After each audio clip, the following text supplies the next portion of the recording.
global demography and global migration. This is for educational use only. Our group is allowing our instructor, Mr. Roldan Ardinis, to use this as an educational material. Good day everyone, this is for educational use only. Our group is allowing our instructor Mr. Roldan Ardinis to use this as an educational material. So my topic is global demography and migration. In social science, demography refers to numerous techniques that can be utilized to statistically assess the population of a given area. Demographers can work for research institutions, government, and other bodies. They may study the geography, distribution, and movement of human population or compile statistics such as birth rates, etc. As its name suggests, global demography is the study of the worldwide population rather than the population of a specific country, region, or city. Global demography is useful because it provides the big picture of the entire human population without influence from local economic, cultural, or geographical factors. It provides data about the past, present, and future of human society as a whole. Global demographic statistics can also provide a base for comparison against more specific. Global migration. Global migration refers to the movement of people from one country or region to another for various reasons, such as economic opportunities, family reunification, escape from conflict or persecution, or simply seeking a better quality of life. It's a complex phenomenon shaped by socio-economic, political, and environmental factors. Global migration has significant impacts on both the sending and receiving countries, influencing demographics, labor markets, cultural diversity, and social dynamics. International migration has a complex relationship with global governance, with the International Organization for Migration, or IOM, being one of the few truly global issues with a dedicated UN agency. The integration of IOM in the UN system remains contested, with no single legal or normative framework for all migrants, particularly irregular migrants. The international community has railed behind the Global Compact for safe, orderly, and regular migration, which aims to promote more coherence in international responses to migration. The draft does not make bold propositions on global governance but identifies guiding principles and 22 objectives to promote more coherence. Projections for the future of migration may indicate a new era of reluctant globalization, with increasing efforts to harness its patterns and outcomes. Good afternoon everyone, good afternoon sir. I am Cadet Albiso Jason. So our topic is what is population and democracy all about? Population and demography are fields of study that focus on the characteristics and dynamics of human populations. So population, it refers to the total number of people living in a particular area, region, or country at a given time. Population studies examine various aspects such as population size, distribution, density, growth rate and composition, age, sex, ethnicity, etc. Those are example of population. So demography, it is the scientific study of human population, including their size, structure, distribution, and changes over time due to the births, deaths, migration, and other factors. Demography also explores patterns and trends in fertility, mortality, marriage, and migration, providing insights into dynamics of population change. Overall, population and demography play crucial roles in understanding social, economic, and political phenomena, as well as informing policy making and planning at various levels. Sir, good day classmates. I am here to explain about the theory of demographic transition as it affects global population. So, the demographic transition is a theory that describes how population change over time as societies undergo economic and social development. It explains the relationship between birth rate, death rate, and population growth in different stages of development. And in these stages, there is 4 stages of development. And the first stage of development is the high birth, high death rate. In this stage, both birth and death rates are high, resulting in relatively stable size population. So this stage is typically a pre-industrial societies where limited healthcare and high infant mortality lead to high death rates, while birth rates compensate their losses for these losses. So it is a balanced stage. And the second stage is the decline in death rates. So from the name itself, decline of death rates, so improvements in healthcare, sanitation and nutrition lead to significant decline in death rates. So there is free healthcare maybe, or there's access to healthcare. So despite this decline, birth rates remain high, resulting in a rapid increase in population size. This stage is often called the population explosion stage. In short, the death rate is lowered but the birth rate is so high that the population growth is rapidly increasing. So that's the second stage. The third stage is the decline in birth rate. So in this stage, birth rates begin to decline due to the 2 factors such as increased urbanization, education, and access to family planning. Death rates continue to remain low or decline slightly. So slightly. The gap between birth and death rates narrows, leading to a slower rate of population growth. So in this stage, it is basically saying that there is already an education passed on. So it is the start, not yet balanced, but the start of a declining of birth rates and also the death rates. So the fourth stage, so the last stage, low birth and death rates.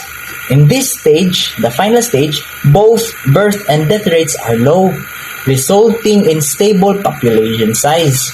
This stage is characteristic for development for developed country, where most of the population lives in urban areas and there is widespread access to education and healthcare. So from the word developed, only few countries are at the stage 4 or the final stage, the low birth and death rates. So that's what it says. So in short, the demographic transition theory helps us understand how population evolve over time and provide insight into the factors that influence population growth and structure. So from the word evolve, so it is a natural phenomena for us humans. So for us to develop, we need to have these stages. So it also highlights the importance of social and economic development in shaping population trends. So that's all. Thank you. Good day, sir. I am Engine Cadet Alimurin Jumel, and my topic is what is global integration in a contemporary world. So, global integration in the contemporary world refers to the movement of people across borders for various reasons, such as seeking better economic opportunities, fleeing conflict or persecution, reuniting with family, or pursuing education. It is a complex phenomenon shaped by economic, social, political, and environmental factors, and they are the key traits. The first is economic integration. Many individuals migrate in search of better job, prospects, and higher wage, often from developing countries to more developed ones. Second is refugee crisis. Ongoing conflicts, persecution, and human rights violation for millions to flee their homes, leading to significant refugee crisis globally. So third is climate change, environmental degradation, and natural disaster increasingly drive integration as people seek safer and more sustainable living conditions. Fourth is urbanization rapid. Rapid urbanization is many parts of the world attracts migrants to cities in search of employment service and a higher quality of life. So family recognition. So family migrate go to join family members who have recently migrated, contributing to family recognition policies of various countries. So, irregular migration. Some individuals migrate through irregular channels, often facing risks such as human trafficking, exploitation, and detention. So, challenge political. Migration often spark debates around national identity, cultural preservation, and economic strength, leading to anti-immigrant sentiments and restrictive immigration policies in some countries. So, integration and assimilating migrates to host societies passes challenge related to language barriers, culture, different and access to education and healthcare. So, human rights. Integration, especially refuge as asylum seekers, face rates, abuse, discrimination, and denial basic rights in both transit and destination countries. So, drain. The immigration of skilled workers from developing countries to developed ones can exacerbate skills shortage and hinder economic development in the countries of origin. So, health concern. Global integration also raises public health concerns such as spread of infectious disease and access to healthcare service for migrants. So this is the response. International cooperation addressing the complexities of global integration requires collaboration among nations to develop comprehensive and human migration policies. Humanitarian aid. Providing humanitarian assistance to refugees, internationally displaced persons, so crucial addressing immediate needs and protecting vulnerable population. So, integration policies, implementing inclusive integration policies that facilitate mitigate social, economic, and cultural participation, and how societies can foster social cohesion and mutual understanding. Addressing root process, tackling the root process of integration, including poverty, conflict, and environmental degradation, is essential for long-term solution to mitigation challenges. So, labor mobility programs. Developing labor mobility schemes that match labor supplies with demand can benefit both sending and receiving countries while safeguarding migrant rights. So, in conclusion, global integration is a multifaceted phenomenon with significant implication for individual societies and states worldwide. Addressing its challenges requires a comprehensive and collaborative approach that prioritizes human rights, social inclusion, and sustainable development. So, labor migration. Labor migration refers to a movement of people from one place to another for purpose of employment.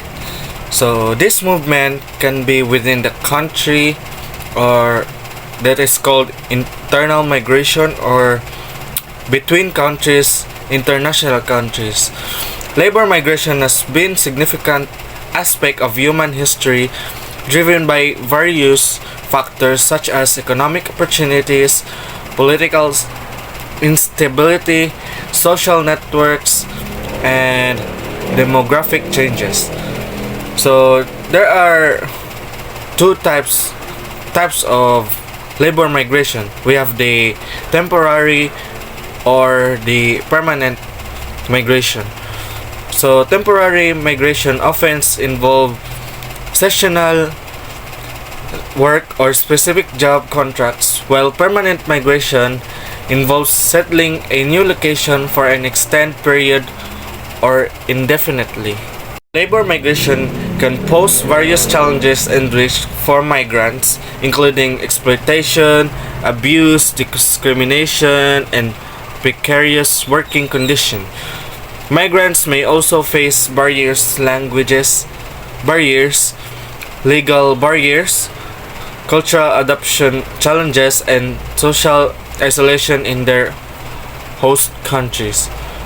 So the policies responses is governments and international organizations develop policies and regulations to manage labor migration, including visa systems, work permits, labor market assessments, and integration programs.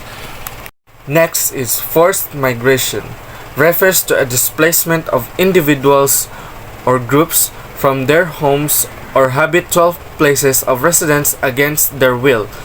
These types of migration often occurs due to factors such as conflict, persecution, violence, human rights violation, natural disaster, environmental degradation, or other circumstances that endanger the safety, security, or well-being of individuals or communities. Forced migrations can take several forms, like, for example, refugees, people who flee countries their origin due to well-founded fear of persecution based on race, religion, nationality, political opinion, or membership in a particular social group are considered refugees. So they seek asylum in their other countries and cannot return home safely. So forced migration often leads to significant humanitarian challenges, including the need for emergency assistance, protection, shelter, food, healthcare, and social support for displacement populations. Good day, sir. I'm Engine Cadet Lopez Ferdinand. My topic, what are the four types of global migrations? International retreatment migrations refers to the phenomenon of individuals moving to another countries to spend their retirement years. This trend has become increasingly popular for various reasons, including lower cost of living, better climate, access to healthcare, and cultural attractions. Retirees might choose to relocate to countries with favorable tax policies or where their retirement savings can stretch further. Popular destinations for international retirement migration include countries in Southeast Asia, Central America, and Europe. Internal migration refers to the movement of people from one place to another within the same country.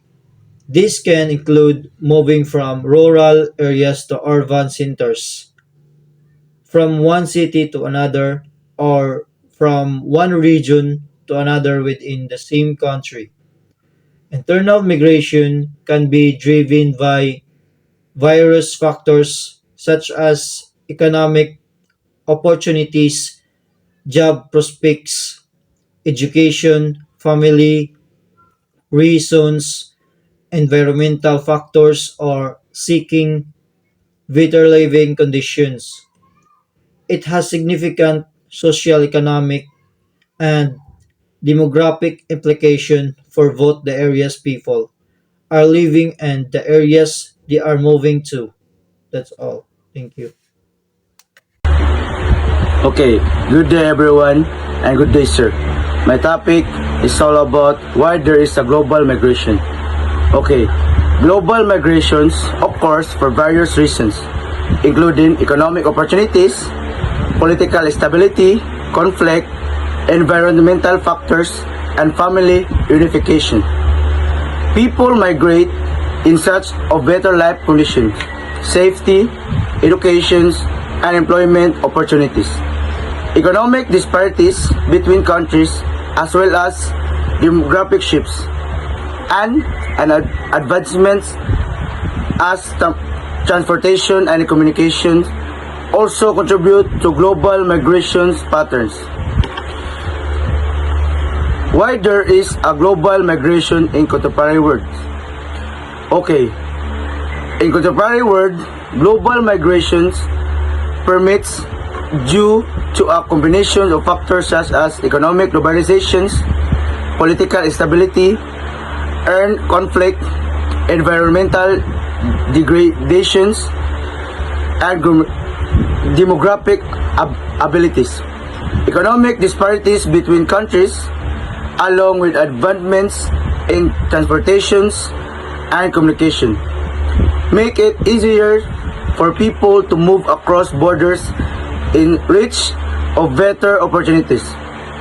Additionally, conflicts and environmental disaster force many to flee their homes in search of safety and stability elsewhere. That's all of my topic. Thank you, sir, and good evening and good afternoon, everyone. My topic is all about what are the advantages and disadvantages of sending and receiving countries. So, the advantage the advantages and disadvantage of migration can vary depending on the whether you're looking at it from the perspective of the sending country or the receiving country. So, advantages for the sending countries. Remittance. Migrants often send money back home when can contribute to the economy of the sending country. Second is brain gain. Some migrants acquire new skills and knowledge of abroad and may return home with these skills contributing to the development of their home country. Third is reduce unemployment. Immigration can alleviate pressure on the job market in the sending country, reducing unemployment rates. Disadvantages for the sending countries. Drain. Skilled workers leaving the country can lead to a loss of talent and expertise, hindering economic development. Second is dependency. Some countries become overly reliant on remittance, which can have negative effects on local industries and economies. Third is aging population. Immigration of young people can exacerbate demographic imbalance, leading to an aging population in the sending countries. Advantage for the receiving country. Labor force growth. Immigration can help address labor shortage in certain industry, contributing to economic growth. Second is cultural diversity. Immigration enriches cultural diversity, leading to a more vibrant and dynamic society. Third is innovation. Immigrants often bring new new ideas, skills, and perspectives, fostering innovation and entrepreneurship. Disadvantage for the receiving countries. Strain on resources. Large-scale immigration can strain public service such as healthcare, education, and housing. Second is social tensions. Immigration can sometimes lead to social tension, especially if there are cultural or economic difference between immigrants and the native population. Third is integration challenges. Assimilation immigrants into society and the labor market can be challenging, leading to issue of unemployment or underemployment among immigrant population. It's important to note that the impact of immigration can vary greatly depending on the specific circumstance of each country and the policies in place to manage it. So, good day everyone, and especially to you, sir. My topic is all about the advantages and disadvantages of sending and receiving of the countries. So, the advantages of the sending countries is skills and knowledge transfer. So, migrants often bring back valuable skills, knowledge, and experiences acquired abroad which can contribute to the development of their home countries. So, second is reduce unemployment. So, migration can alleviate unemployment pressures in sending countries by reducing the labor supply, particularly in case where there is excess labor. So the third one is this diaspora networks. So migration fosters the creation of the diaspora networks which can facilitate investment, trade, and cultural exchange between sending and receiving countries. So the disadvantages of sending countries is brain drain. One of the most significant disadvantages is the loss of skilled professional and talent, often referred to as brain drain. This can exacerbate skill shortages and hinder development efforts in sending countries. So, second one is dependency. So dependency, over-reliance on remittances can create dependency and may discourage domestic investment and economic diversification. So the third one is social impacts. So migration can lead to the separation of families, social disruption, and loss of cultural heritage in sending countries. So the advantages of receiving country is labor market needs. Migration can help address labor shortages in receiving countries, particularly in sectors with high demand of workers but low domestic supply. Next one is economic growth. So migrants contribute to economic growth by filling essential roles, paying taxes, and stimulating consumer spending. The third one is cultural diversity. Migration enriches cultural diversity, fostering innovation, creativity, and cross-cultural understanding in receiving countries. So the disadvantages of the receiving countries is strain on public services. So large-scale migration can strain public services such as healthcare, education, and housing, leading to challenges in service provision and infrastructure development. So, social tensions.